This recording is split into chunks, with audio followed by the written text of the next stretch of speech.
day everyone, I am May Pagaling. On this video, we will discuss about the chapter 6, which is the sensory impairment, hearing and vision. Before we proceed to our lesson, let us first define what is sensory impairment. Sensory impairment is when one of your senses, sight, hearing, smell, touch, taste, and spatial awareness is no longer normal. Did you know that vision and hearing impairments are the most common and most serious of the sensory impairment, with hearing having the greater potential for interfering with development? Let us define what is deafness. Deafness is a hearing loss that is severe to individual and it cannot process spoken language even with amplification device. There are two classifications of hearing loss. First is the pre-lingual hearing loss. Second is the post-lingual hearing loss. So let us first define what is pre-lingual hearing loss. Pre-lingual hearing loss, it happens prior to the child developing language. Generally speaking, this is the more likely to negatively impact development in other domains. It is also a greater difficulties in all areas of development through what growing years. Second is the post-lingual hearing loss. It happens after the child has developed language. It is the most severe developmental interference occurs when hearing loss is congenital. So what is otitis media?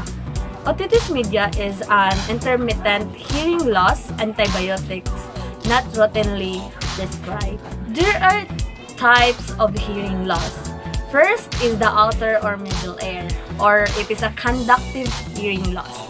It occurs in the outer ear and can be corrected with hearing aids. There is no interference with the brain processing messages. Second is the inner ear.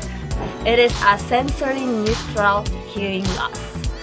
So it is a loss in which in the inner ear, either the cochlea or auditory nerve may cause sounds to be intelligible. Cochlear implants can help with sound, but understanding speech can be. So the last is the combined loss. This is a two or more types of hearing loss that causes central deafness. So look at the picture on my side. So this is the anatomy of the ear. It is how a cochlear implant works. So first, the sounds are picked up by the microphone. Second, the signal is then coded. So this is how a cochlear implant works. First, sounds are picked up by the microphone. Second, the sound is then coded, turned into a spatial pattern of electrical pulses. Third is these pulses are sent to the coil and are then transmitted across the skin to the implant. Fourth, the implant sends a pattern of electrical pulses to the electrocades in the cochlea. 5. The auditory nerve picks up these electrical pulses and sends them to the brain. Then the brain recognizes this signal as sound. So, there are also warning signs of hearing loss. First, it doesn't respond when spoken to. Second, it doesn't respond looks puzzle when addressed directly with simple question of request. Third, it cocks head to one side, studies speaker face or watches speaker's mouth. Fourth, always ask, huh? What? Fifth, it turns one ear to the sounds of speech or sound. 5. 6. It seems shy and avoid children and teachers. 7. He or she is inattentive. 8. It makes inconsistent or irrelevant responses. 9. He or she complains of ringing or buzzing in the ears. 10. Articulation or voice problem. 11.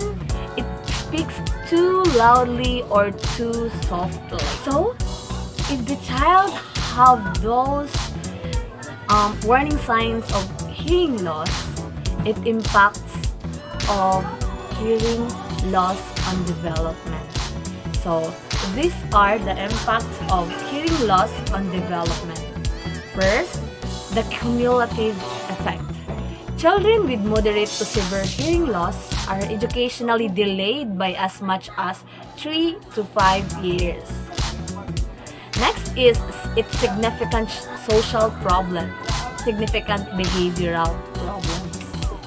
So the second impact of hearing loss in development is its effect on language development. It is the most serious and far-reaching effect of hearing loss is on early speech and language development. It is a hearing loss, inadequate auditory input, serious problem in speech production, family and teachers don't talk to child's range of response is limited, inadequate feedback for family and friends, language skills, even more delayed. So it also affect on their cognitive development. So the child cognitive skills intertwined with language skills. So a child who has a poor language skills leads to poor performance in cognitive skills. Then last is with inadequate auditory input, a child is denied major channel for cognitive development. So it also affects on their social development, in which a child can be social isolated. It leaves out things even within the family. Next, it is unintentional ignoring. Poor communication between child and others lead to social adjustment difficulties. Child may be impulsive, aggressive, demonstrate low self-esteem, low frustration, threshold appeared indifferent the needs and feelings of others. It also lack of language of sympathizing. Also have effect on the child's family life, in which the more severe loss, the greater the impact the child has. Countless frustration, difficult to establish behavior limits because of lack of communication, time and effort for intervention procedures. And last is behavior management, family therapy, facilitation of family communication, all costs. These are the examples of a child having a hearing loss.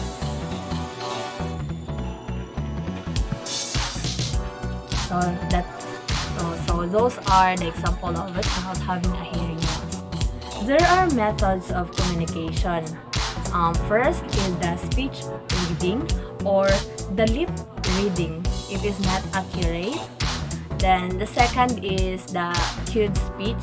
So when we talk about cued speech, it is a visual communication using 8 hand shape in 4 different placements near face combined with mouth movements of speech to make the sound of spoken language look different from each other. It is also effective when paired with cochlear implants. Then third is the American Sign Language, like using your hands to communicate with a person who has hearing loss. So it is complete, complex language including facial expression and postures of the body. The fourth one is signing exact English or the C. So it signs word for word in English. It's not preferred and sometimes not even recognized in this community. So number 5, the finger spelling. It hand-formed letters corresponding to alphabet total communication. And the last is the combined speech and signing. So it is oral deaf education. So let us proceed in the blind and vision impairment. But before that, let us define first what is blind. So blind is a severe vision loss that does not allow for reading print and requiring some other materials using touch or sound. So according to the American Foundation for the Blind, there are 3 types of blindness. First is the low vision. So these are the example of low vision.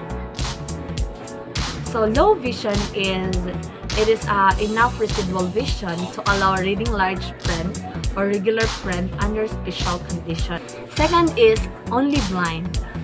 It is not possible to read print, needs to use braille for educational purposes and other materials using touch or sound. And the last blind, the total blindness, wherein it cannot distinguish what is light and dark or no light perception.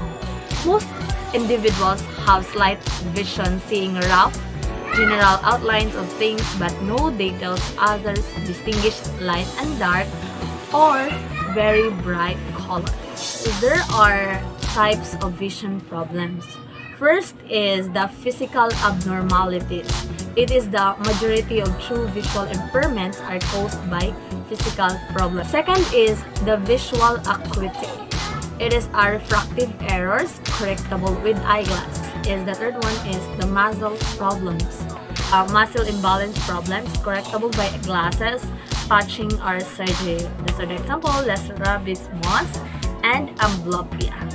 So next is the cortical blindness. Its damage is in the brain, occipital lobe from stroke, TBI, meningitis, encephalitis, and etc. So these are the cortical blindness. Next is the visual acuity problems. So it is a normal appearing eyes might have refractive error. It is also a bending of light rays. Next is the astigmatism. You know what is astigmatism? So it is an even refraction in different planes of the eye. So this is it. Next is the myopia or the nearsighted. Hyperopia is the farsighted. So me having this eyeglass, I have a farsighted or the hyperopia. So let's tackle now about the muscular abnormality. First is the strabismus, in which it is a crossed eye, wandering eye, or one eye turned inward that don't work together as a unified pair. So these are the example of strabismus. So second is the amblyopia or the lazy eye. It marks differences in visual acuity between eyes or. So these are the amblyopia. Third is the nystagmus. So it is quick, jerky, back and forth, up and down eye movements. It is not abnormality of eye muscles. It is neurologically abnormality, and it also improves with age. There are warning signs of vision loss. First, it rubs eyes excessively. Second, he or she shuts or covers one eye, tilts head, or thrusts it forward. Third, the child having difficulty doing work or playing games close up. Fourth is when a child is unable to see distant things clearly. Fifth is he or she squeezes eyelids together, frowns. Sixth is the crossed eye or eyes each torn outward. 7. If red rim, encrusted or swollen eyelids. 8. Inflamed, infected or watery eyes. 9. Recurring states. 10. He or she having itchy, burning or scratches feeling eyes. 11. Inability to see well. Then last, a child having a dizziness, headaches or nausea following close work. So did you know that if you are having those warning signs of vision impairment, there are effects of vision problems on our cognitive, motor, and social development. So, first, it has an effect to our cognitive. It delays during first few years of life by school age, caught up unless other disability is involved. Then it also have an effect to our motor development. delays in reaching, crawling, walking, localizing sound, and move towards sound. So these skills requiring judging distance, direction, body position, and object position in space or delay. So it has also effect with the social life of the infants or the child. The infants seem to be passive and quiet, need family and teachers to provide running commentary on what is happening respectfully without interfering.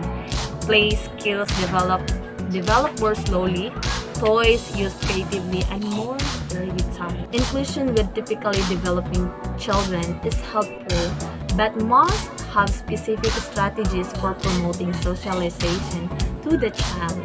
So everyone has an impact to the child's life and his hearing or vision life. Lines for teacher. First, determine the degree of vision. Second, orientation and mobility skills are a teaching priority. Third, put identifying materials or subtle noise makers on the floor, doors, room dividers, or lockers. Third, wind skin near outside door. Tile in creative areas, carpet in blocks in large group area, rough mating by doors to outdoors, patch or velveting glued to a child locker cabinet. Use specific direction words, avoid, there, here, and be careful. Next is talk about everything in the environment, naming objects, and then give them object to feel, use, and explore. Next is give action words. Then help child localize and sort out sounds. Play auditory guessing games. Teach sounds and signal danger in contrast to sounds that are merely scary. Then provide opportunities to smell, touch, and taste. And use real objects instead of plastic replicas. Or cooking experience like that. Sorting activities like shape, size, texture, weight, and odor. Next is physical prompts. Position behind the child, doing hand over hand, scaffolding, ready to let child do independently. And lastly, provide left to right training, top to bottom, in preparation of reading. That's all for today. Thank you and God bless.